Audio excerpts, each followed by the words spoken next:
Hey everyone, welcome to the What's Spinning podcast. This is our first official episode. I'm pleased to announce that we are now officially on iTunes. I'd like to also say happy 2019 to everybody. It's, I guess, the first full week of January now, so we're getting rolling into this year, and hopefully a lot of good things come your way. As I've been trying to think about what to do with this episode, this first official episode, I kind of struggled with whether to just kick off right into the album reviews, and if so, what album would I review first? But what I thought might be a little more helpful is to kind of give a beginner's guide to vinyl for all the people out there that are still just getting into the whole vinyl scene. Rather than just going through a boring list of questions and rattling off some answers, I thought I'd bring in a guest, and we're going to kind of have a dialogue back and forth about some basic questions and where someone might want to start off. Okay, so for this question and answer part, I thought I'd bring in my daughter, Jillian. Jillian, say hi. What's up, everyone? So, Jillian's playing the role of the new collector, or the person who just obtained a new record player for Christmas. Someone who hasn't had records before, but they knew they kind of wanted to get into it. What do you think about all those people who got record players for Christmas? They're pretty cool. All right. So let's start off with these questions. I just got a new record player for Christmas. Now I need records, but where do I buy them? All right. Well, this is a good question. I like this one a lot. Really, the first place you want to go is to a local record store. The local record stores are the greatest places. You can find some used albums that maybe are hard to find depending on where you live in the country. There might be things that are specific to that part of the country. This is also just going to be a really valuable way to meet other people who are into vinyl. And then more importantly, the people who work the record store, maybe the record store owner. They're always great sources of information and can sometimes point you to bands you might have not heard of. And they'll kind of direct you to things based on what things you already like. I've always found that to be a great way. And then it's also, if you get on recordstoreday.com and you search record stores that participate in Record Store Day, that'll be a great start to finding some places to go. And then when Record Store Day does come around, it's twice a year. You've got one in April, and then there's one on Black Friday. You already know where to go. You can go there Black Friday, get up early in the morning, wait in line, socialize with some other record collectors, and then get into that store early. Pick up some things that are just going to be limited releases for that day. Then you'll be set on some really great finds for your collection that maybe not all your friends have. Now, if you live in an area where a record store is not that close to you, maybe it's a little bit out of your way, or it would take hours to get to a really good record store. Another option is Discogs.com. Now, Discogs is a great site for maintaining your collection, but they also have an online marketplace where you can buy and sell records. A lot of people, I've met a few people actually in line at the recent Record Store Day for Black Friday. They were saying they don't like to buy records online. I mean, I don't really have a problem with it. I think that you can find some quality things. You really have to be careful with the sellers. You read the reviews, make sure that they have good ratings, and people will usually in the feedback leave comments about the packaging that they use and whether you can trust it to make it through the mail. But if someone uses a quality mailer and they put some good packing with it, those records will get to you just fine. I mean, they have to ship to the record stores anyway. I've gotten boxes from distributors before, and they're just packed in a box with some packing around them. So you're not going to get, unless somebody does just a horrible job or the post office kind of destroys it, which I've had that happen to a couple, but luckily they were insured and I was able to at least get some money back for those items.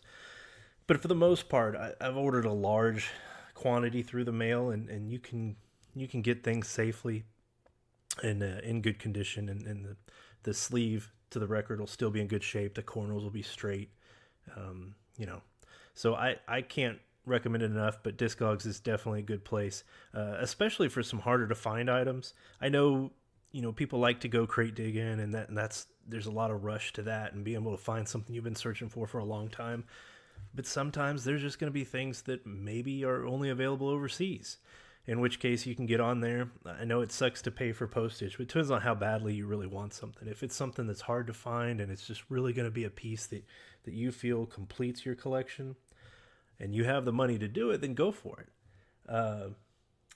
Other than that, I mean, you know, there's online retailers. There's bullmoose.com. There's Amoeba Records that's in California.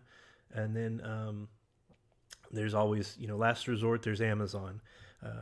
I know it's usually not advisable, especially in the vinyl world, to recommend Amazon. But, if it's a new release and you want the lowest price, well, I mean, they're probably going to have it. But definitely try your local record store first. Always support your local record store. It's a small business in your area, and like I said, you can get a lot of information from people who are there. What about used records? Can I trust them? Oh, absolutely. I mean, used records, you're going to find some good quality pieces, and a lot of times you've got to be careful with the newer pressings because sometimes they'll just pull that from a CD master instead of the original master tapes that the album was produced from.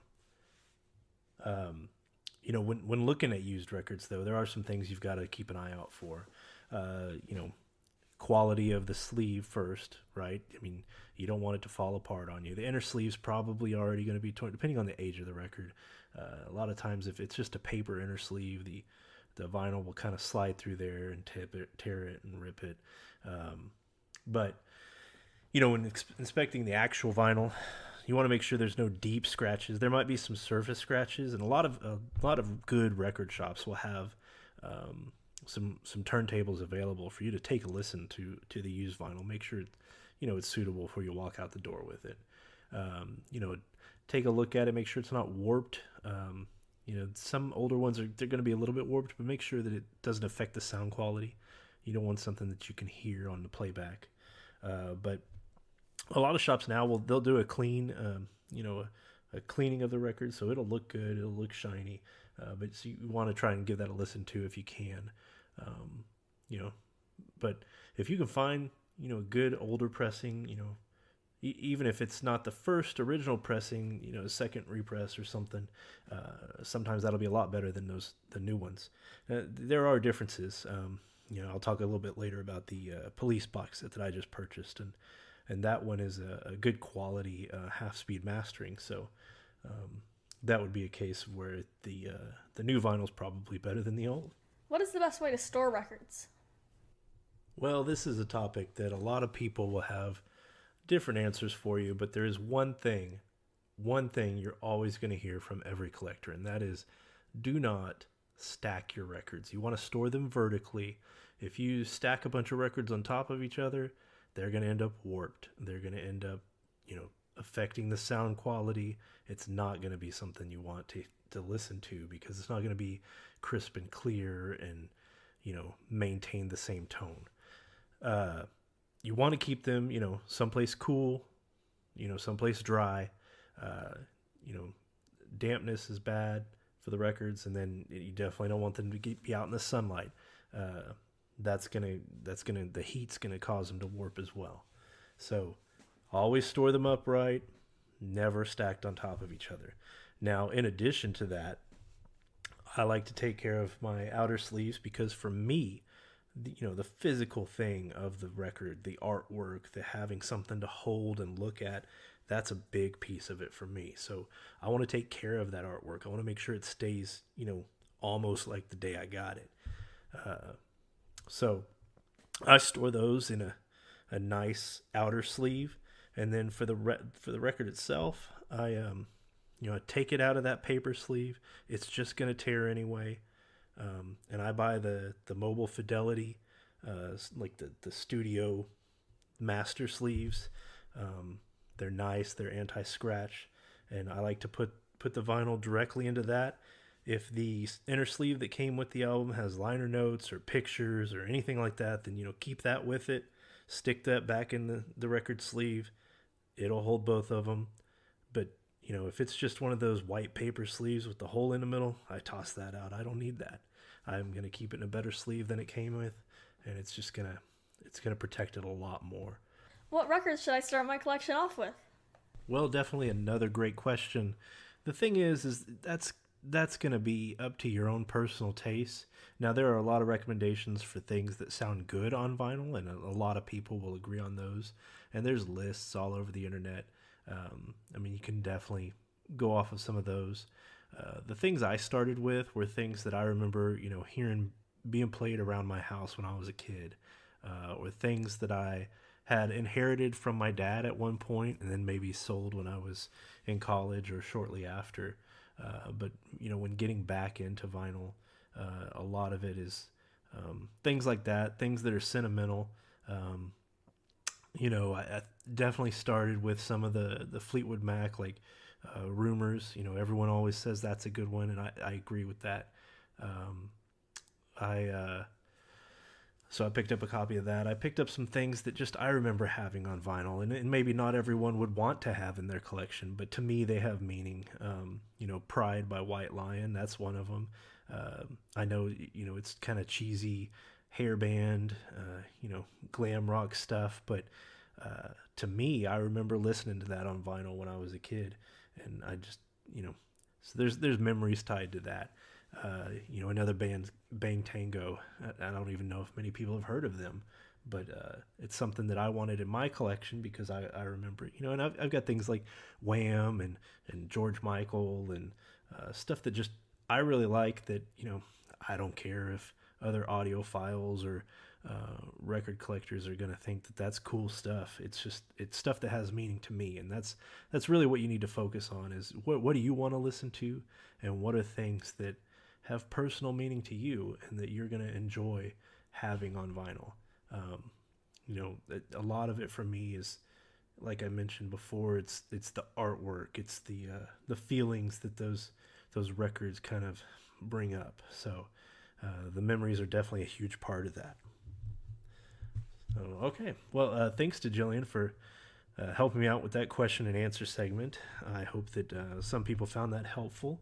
It definitely, I think there's some good things to know for people who are just getting started out.